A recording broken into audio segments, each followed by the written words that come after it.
Before we get into today's Cowboys Report, focusing on Lael Collins, do you want a second Cowboys video today? Maybe which we will eventually have no matter what, Cowboys-Giants preview. If you do, show it by sharing today's video right now. 20 shares, all we need.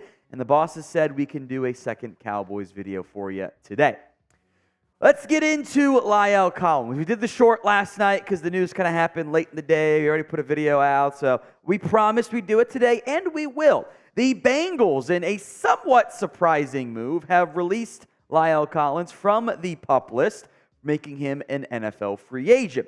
Now, money, a big driving force on this one for Cincinnati. The move saves somewhere between $7.4 and $6.4 million in that general range.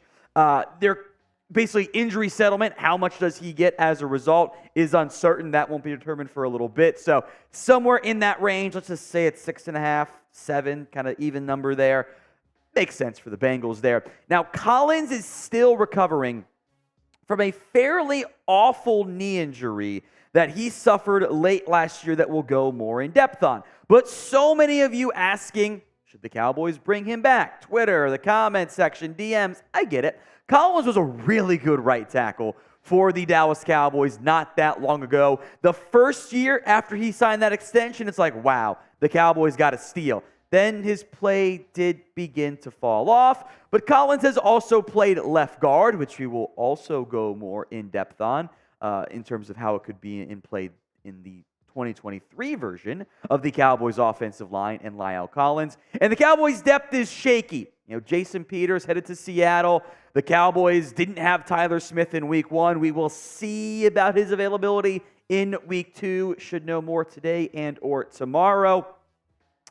Leaves Chuma Edogu, I thought, did a fine job subbing in at the left guard spot. Wasn't a liability. All you're asking for what in theory is a short-term fill-in for the Dallas Cowboys up front on that side of the offensive line, left side. There's TJ Bass. There's Austin Richards. So you're not in desperate need of adding a lineman necessarily, but adding good offensive line depth. It's tough to find players in September who fit that mold. Maybe Collins could check off that box. So do you want to re-sign Lael Collins? Y for yes, N for no. It is technically a re-signing after all. You want to bring him back. It is today's pinned comment, so if the ad comes here on YouTube, take advantage of it. Head down there and go vote. Y for yes, N for no. Maybe it surprises you. Maybe it doesn't if you watched our short. I'm actually not that interested in Collins. I'll give the early preface. I'm sure I'll mention again later. Practice squad spot is just like vet minimum deal with no guaranteed money in the offseason. Sure, why not? But the medical actually plays a massive role here. In the same way it played a massive role in why'd the Bengals cut him. Collins' injury history has really begun to add up. He had the 2016 torn ligament in his toe, which he came back from. He was fine. In 2020, and there is still some debate about what led to it. Was he out of shape, causing hip injury? Was the hip hurt? That's why he was out of shape. He had the hip surgery either way in 2020. And I think that really did kind of negatively impact him and has impacted his play ever since then. In 2022, training camp preseason, he had a back injury. It was just kind of bothering him. He wasn't 100%, and he was kind of limited, kind of on a pitch count for a good portion early on there in Cincinnati. And then the disastrous injury, why he was on the PUP list in the first place. Lael Collins shredded his knee. He tore not just the ACL, but the MCL, and I believe the PCL as well. He tore 3 ligaments in that knee, and as near as I can gather, a Bengals insider has reported this as well. I've heard similar things. Collins simply isn't healthy yet. That's why he was on the PUP list. He never did anything in training camp. This is not like a Terrence Steele recovery where he was way ahead of schedule. Collins might be a bit behind schedule, frankly. I think he likely needs at least a month. Bengals insider James Rapine reported 4 to 6 weeks. It might even be longer than that. Collins was telling reporters he was making good progress. I don't know if that was necessarily the case, and I doubt the Bengals would have cut him if they thought he could contribute at some point in the near future. Simply put, Lael Collins does not help me right now. I want offensive line depth. But, signing a player to your active roster and saying, we'll see you in a month, okay, that doesn't really do anything for me. So because of that, I'm not too interested. Now, there is some scenarios where it could make some sense, and there's a lot more I want to discuss on Lael Collins, which we will get to. But first, today's show is presented by Factor. I am busy. It is fall. It is football season. I barely have time to myself, let alone trying to cook a nice home-cooked meal. That is why I love Factor, America's #1 ready-to-eat meal kit. They can help you fuel up fast with chef-prepared, dietitian-approved, ready-to-eat meals delivered straight to your door. Factor's fresh, never-frozen flavor and nutritional quality meals are ready in just 2 minutes. All you have to do is heat and enjoy, then get back to crushing your goals, or in my case, just taking care of almost 2-year-old Olivia at home. You can rest assured with Factor, by the way, folks, you're making a sustainable choice. They offer 100% delivery of emissions, source renewable electricity, 100% there as well, for their production sites and offices, and feature sustainably sourced seafood in their meals. Had some delicious items. They had a jalapeno cheddar chicken. Delicious. And it was healthy for me, too. Way better than trying to just go through the drive-thru or whatever.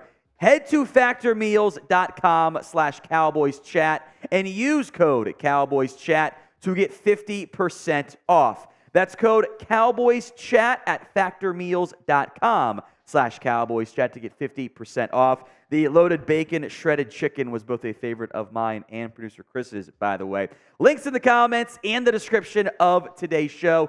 Use that promo code to get 50% off. A truly fantastic deal. Now, tying into the injury stuff here with Collins, there were the claims, I'll emphasize allegedly here, that he wasn't in shape in 2020. And maybe he wasn't the hardest worker, and that was a factor in the whole conversation. Remember, Lael Collins' hip injury, it ties into heavily the guard conversation we're about to get into, by the way. There's a reason the Bengals are playing him at right tackle only, because that's what he really is. But the claim was either Collins had the hip injury. That is a fact. What caused it? Was he out of shape, leading to the hip injury? Did he injure his hip, leading to him being out of shape? Because he was not in shape when he showed up to camp in 2020. There's still some debate, depending on which camp you talk to. Kind of might have just been the out-of-shape side of things there. If he was healthy, I think it'd be a different conversation. He's not healthy right now. And I am still down, to be clear, to invest more in the offensive line. But what is your confidence level in the Cowboys' offensive line right now? Scale it for me from 1 to 10. 1 on the low end, 10 on the high end. Now, Collins was fine-ish last year. He's still at his best as a run blocker. He did a pretty good job there. There were some games, man, he was struggling in pass protection. 22 hurries allowed, 7 hits, 5 sacks. The run grade looks pretty good. He can still do a pretty decent job there, but I think that hip injury really did sap some of his balance and mobility and quicks, and it showed up. The Bengals, meanwhile, look, they've had bad offensive line play for years. They are rolling with Jonah Williams at right tackle. He is their guy. They didn't feel confident in Collins, despite knowing how much they fared well or had issues in week 1, how they have a good unit up front. They saw injuries last year, and they were still like, we're not going to pay Collins. That should raise some significant red flags. Now, we will be live for the Cowboys-Jets game in NFL Week 2. Make sure you guys are subscribed. Free videos, free watch party, free post-game show. It's all free, so why not sub? Hit that button right now. There is one more note I want to make, because I know it's going to be, just put him in there as backup left guard. Lael Collins, it's an urban myth in the same way that Tony Romo was whispering all the answers in Dak Prescott's ear as a rookie. It's an urban legend that Lael Collins was better at left guard. He wasn't bad at left guard, but he wasn't better than what we saw at his best at right tackle. He had amounts to 2 seasons. It was his rookie year, then he got hurt. About a season's worth of snaps up here is around where you're at. 65.8 PFF run grade, 28 pressures allowed. That's not exactly great production. It's not bad, But it's not like Collins was this elite left guard that some people make him out to be. And most importantly, the Cowboys, when they cut Collins, after trying to trade him, and nobody made an offer, by the way, the Cowboys actually handled that pretty correctly. They didn't think he could play left guard anymore. They didn't think he was able to with that hip and the injuries that he sustained over the course of his NFL career. Now, in the event Lael Collins gets healthy, as I mentioned earlier, sure, why not try the practice squad? Give him a shot. See, you're not paying him much. See if he can be a depth piece for you. But Lael Collins is not the guy we remember fondly. It's not who he is anymore at this stage of his NFL career. And the Cowboys, unquestionably, been proven out now, were correct to move on. Terrence Steele is a better player than Lael Collins. He's healthier. Similar injury, Steele's back and playing great. Collins isn't back yet. That is important to remember. The Cowboys did try to trade Lael Collins. They even leaked that they had offers or interest when they didn't. They tried to do it correctly, but nobody wanted him in the end. I'm not sure there will be that much interest this time around. To be clear, though, as we broke down on yesterday evening's show, I am still down to find offensive line help. I don't know if they will. I would have interest in Dalton Reisner. We'll see what happens with him, although there is some stuff going on there too. But hey, it'd be cheap, right? I'd explore options out there. I just don't think Lael Collins is a viable one in 2023. That's it for today's video. If you made it to the end, you are a real one. Spam DC4L in the comment section so we can show you some love for making it all the way through today's show.